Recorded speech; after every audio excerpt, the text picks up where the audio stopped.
Assalamu alaikum wa rahmatullahi wa barakatuh, and welcome to another edition of Hilaal Live. My name's Luqman Shadrack, all the way from the Cape Town studios. Thanks for joining us on channel 347. You can also stream on www.hilal.tv. I hope everyone is having a good week, smack bang in the middle of the week, Wednesday, as we do every Wednesday.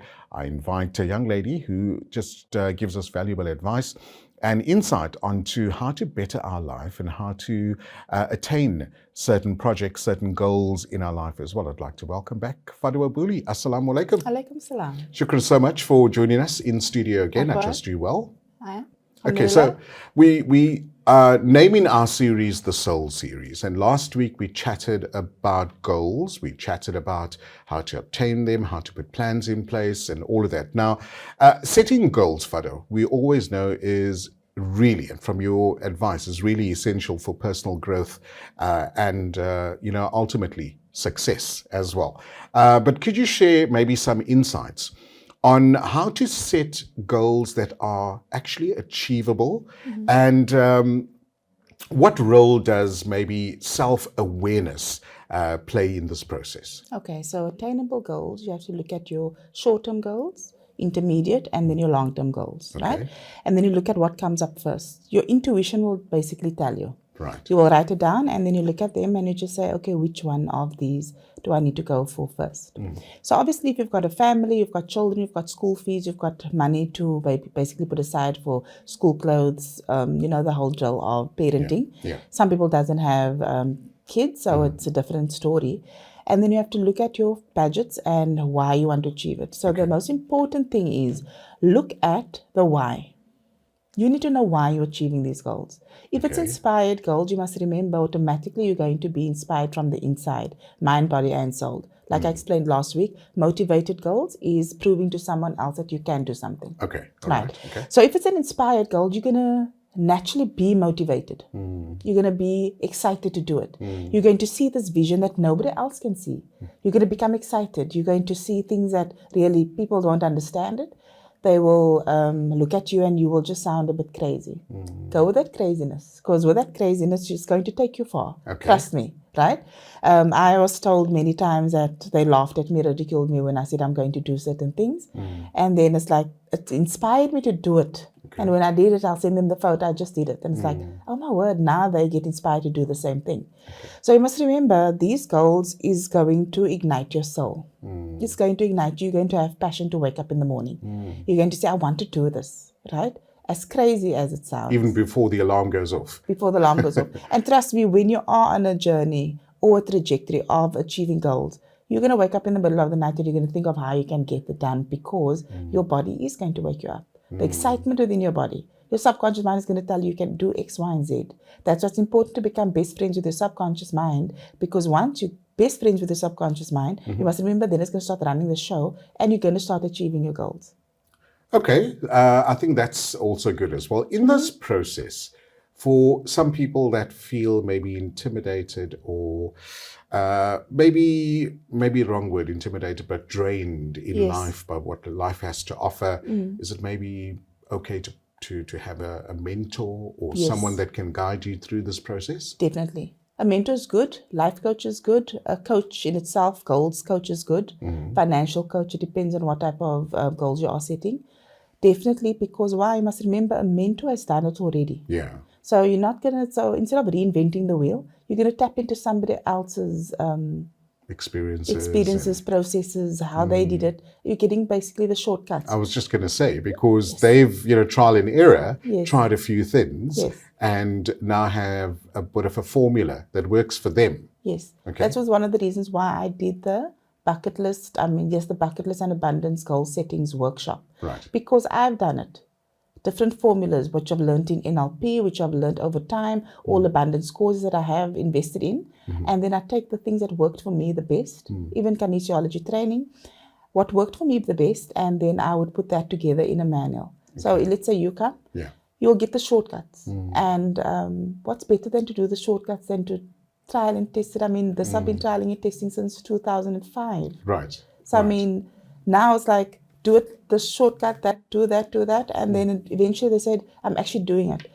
I've had feedback of a workshop. This one woman attended the workshop. She was so motivated by the time she left. A month later, she sent me a message to say, thank you for the workshop. I just purchased my first home. And if I didn't attend and get rid of the limiting beliefs that was holding me back, I don't think I'd have done it. So thank you for helping me. So when I get the feedback of testimonials and people achieving their goals by either buying a house or traveling or settling overseas or buying a new car or something, and I get that feedback and they just say, thank you so much for your assistance. I've got a formula and I've achieved it. That in itself is immediate gratification. That in itself is saying, shukr, alhamdulillah, because on some level I've inspired somebody to improve their life. And what better to help somebody else? And in that process as well, lots of people would want to become closer to Allah. Absolutely. achieve some of their spiritual goals in the process as well. So now the question I do ask anybody who attends the workshop, how important is this goal to you?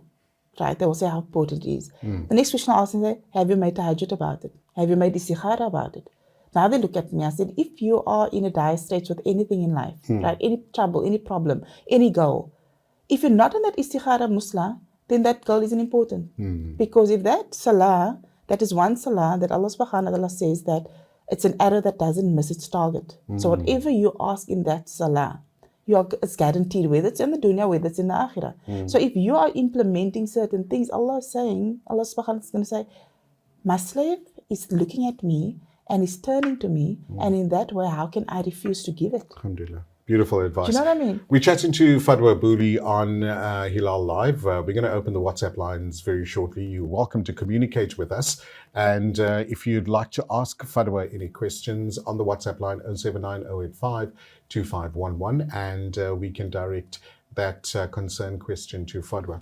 Fadwa, as we strive to achieve our goals, now criticism can sometimes, it's inevitable, right? Everyone's going to maybe not agree with your path or the way you do things, right? But how can individuals effectively cope with criticism and maybe use that criticism and in some instances maybe turn it into a positive way to work and actually moving forward, being positive? So the first question I normally ask myself when criticism does come my way is, the person that is criticizing me, would I go to that person for life advice? It's a tough question. Yes, it because is. Inevitably, criticism comes mostly from those that are close to you. Absolutely. So the now, closest. Yes, and now you look at their life and you ask yourself, if they're criticizing my goals, what have you actually achieved in your life? How is your relationship with Allah, first of all? How is your conscious awareness? What is your relationship with your conscious awareness level? Are you in victimhood? Are you constantly complaining? Are you in a space of manifester, like really achieving things? Are you in a space of a channel where you're using yourself as a conduit to represent Allah on earth? So those are the questions I do ask. If you're in victimhood, I'm never going to take your criticism seriously, first of all. Yeah. And criticism is actually something where someone is revealing how they feel about themselves. That's actually very important. Yes, because you must just listen to what people is telling you. They are giving themselves away, right? So I had to become thick-skinned because I got a lot of criticism for my goals I wanted to achieve, for the things I wanted to do. And all I needed to ask was, why am I doing this? That's why it's important to know your why.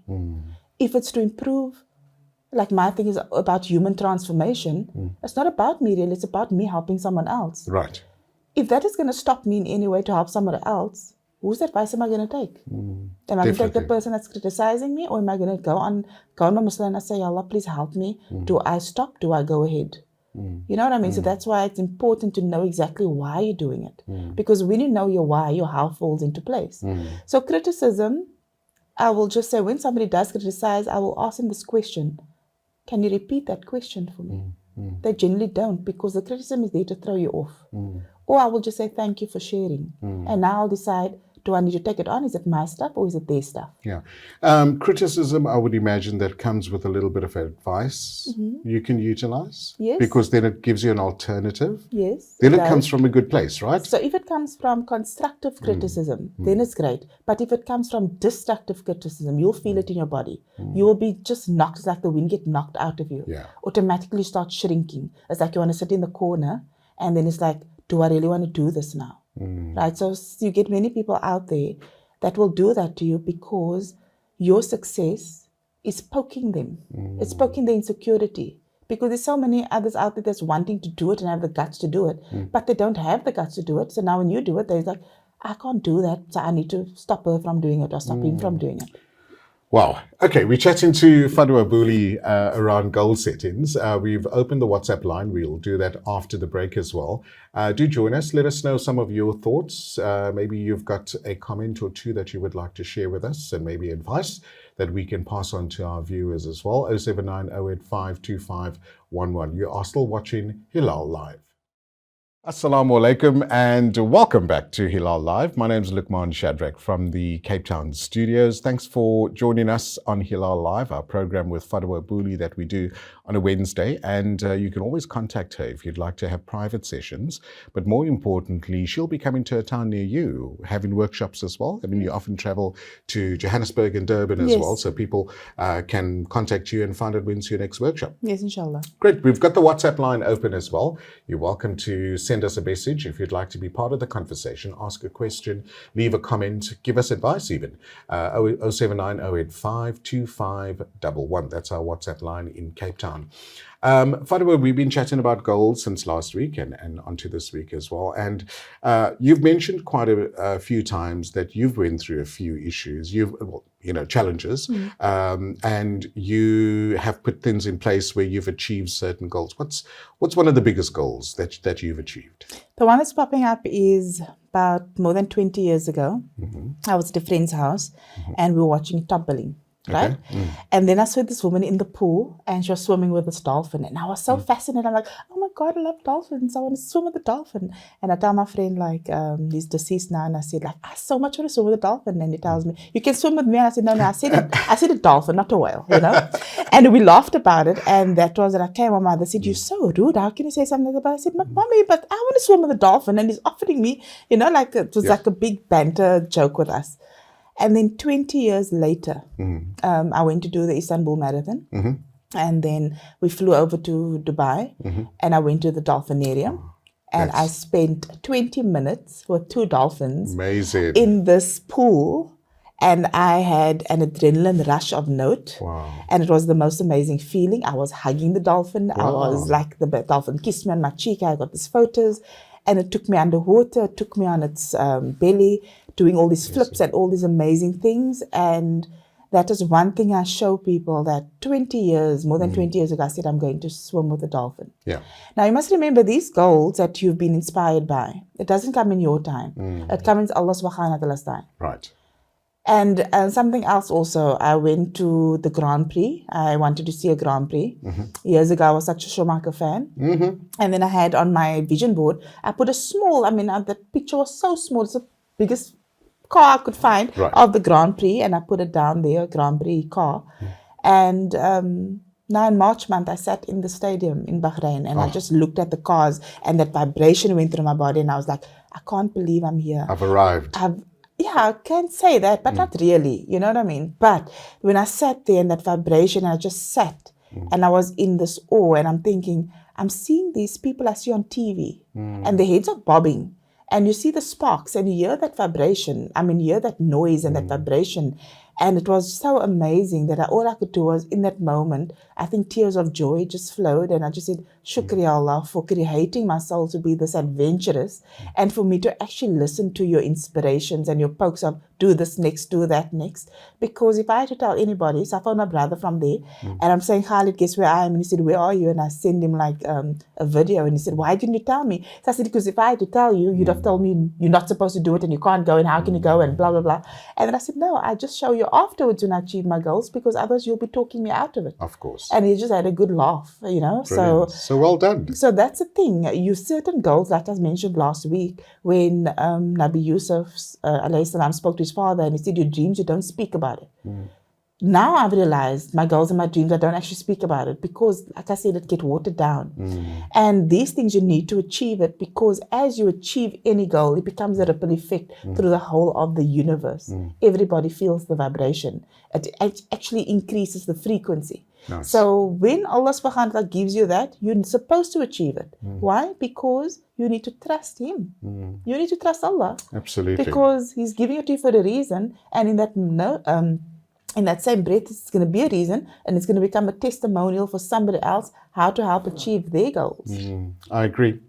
On the WhatsApp line, you're welcome to communicate with us and let us know some of your thoughts. 07908525511. But many people face challenges like you have as well. And when it comes to maintaining focus and the momentum that you actually want to achieve that goal that you put in place, how can we stay motivated and overcome some of those worrying obstacles that might maybe slow our process down, may hinder, our success? How can we cope with that? Bite-sized pieces. Okay. Popping in mind now. All right. So you're going to chunk down your goals. You're going to make it into smaller. So let's say you want to buy your car. What's the amount of the car? The G-Wagon right now is very expensive. Okay, give me expensive. I don't know, 2.83 million. Okay. That's what a G-Wagon costs, but it's, I've got about 2.95 million to go. Okay. 999. Okay, now you just chunk it down. Right? All the lines. So when it's like that, a big amount, now you ask yourself, when do I want to achieve it? Right. What do I need? Am I trading in my car? You go into the store, like into the dealership or showroom, and you go ask them for the key to go test drive it. Promise you. Now you ask them, work out the plan. What do I need to earn to be able to afford this car, first of all? So now you do your background homework. A few years ago, I used to work for my father. So I was like his right-hand person. Right. And then he sent me to Ital Tile because I had to go fetch a load of tiles for one of his clients. And I had to go and load the bakkie. Right. And right opposite Ital Tile was Mercedes-Benz.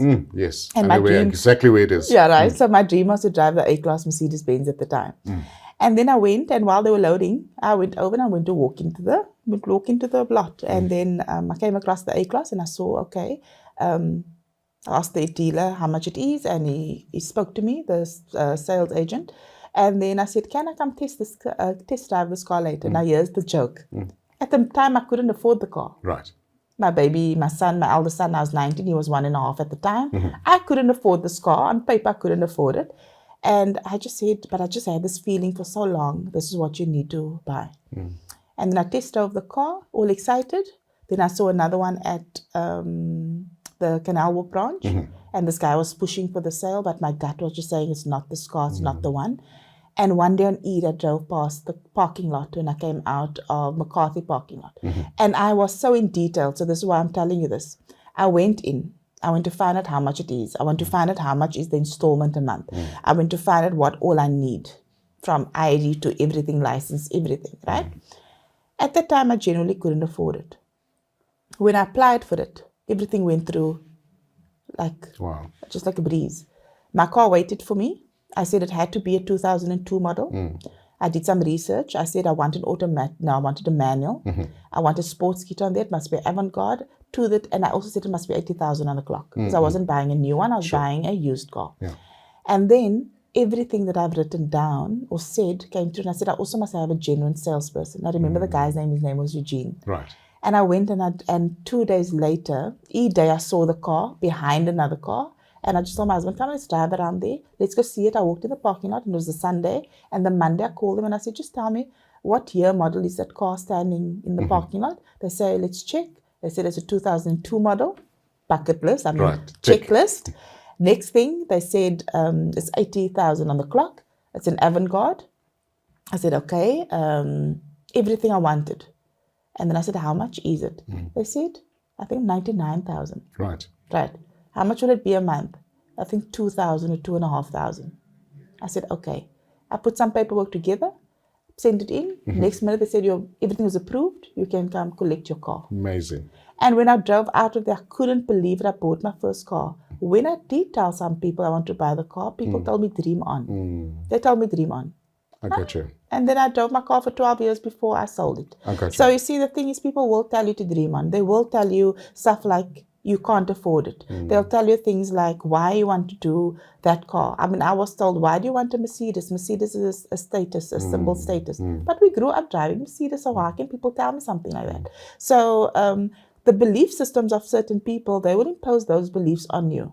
You must remember, alles began het hulle rit het vir me before I even came to Earth. Exactly. If I was going to drive that car at that age, she's going to be swimming with a dolphin in Dubai, not local, like in Dubai. Of course. She'll be sitting in a Grand Prix. Your entire life is practically written. You just have to follow the processes and you need to trust the processes. So when those things come up, or like you say, like the hiccups and all those things, you are going to get there at the right time. You just need to believe it. And those little hiccups is happening for a reason, to strengthen you in that moment, to say that, okay, what do I need to improve? What do I need to do in order for me to get to my next level or my next step?